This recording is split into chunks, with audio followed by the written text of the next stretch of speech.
ceremony to present candidates for graduation for the school year 2025-2026. We are calling again Ma'am Ginabel Digia.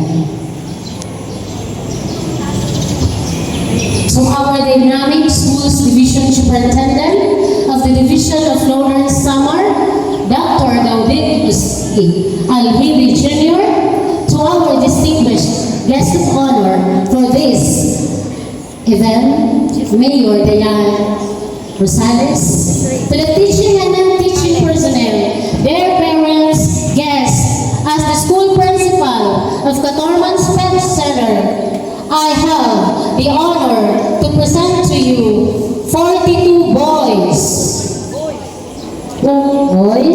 and 39 girls with a total of 81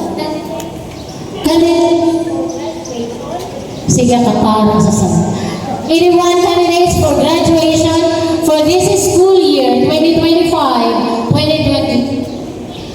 Further, I hereby that these 81 candidates for graduation have satisfactorily completed all the requirements of enhanced K-12 basic elementary education curriculum as prescribed Department of Education during this school year 2025 and 2026. And now they are ready for your information. Sir Al-Hibi.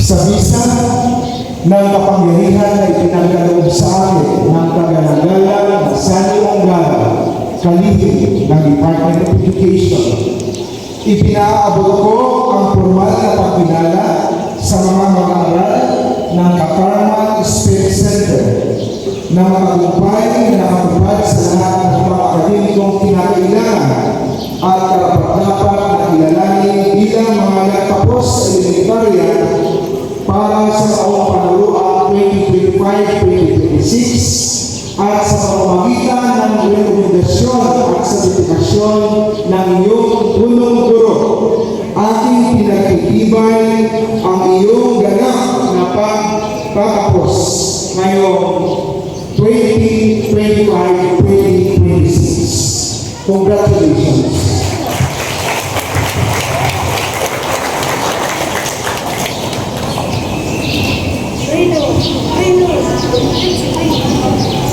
Please be seated.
service over self-interest, and humility over pride.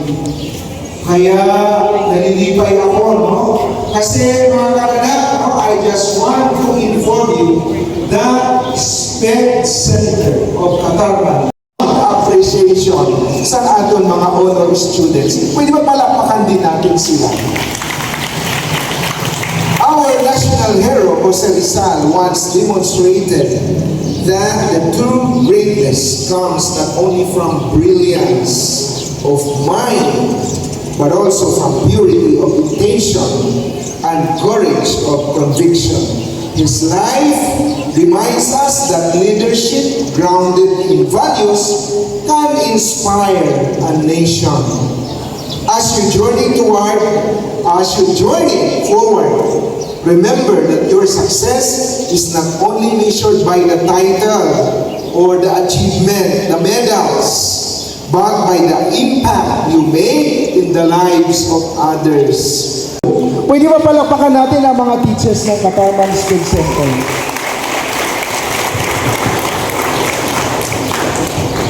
Siyempre, ang mga maglipayon na mga kag-anak na abiyana, nga ako sobra ang iyo passion, interest para makatangko sa iyong pag-eskwela. No? Importante na after graduating from the elementary school, dapat magpadayon ka mo sa inyong junior high school.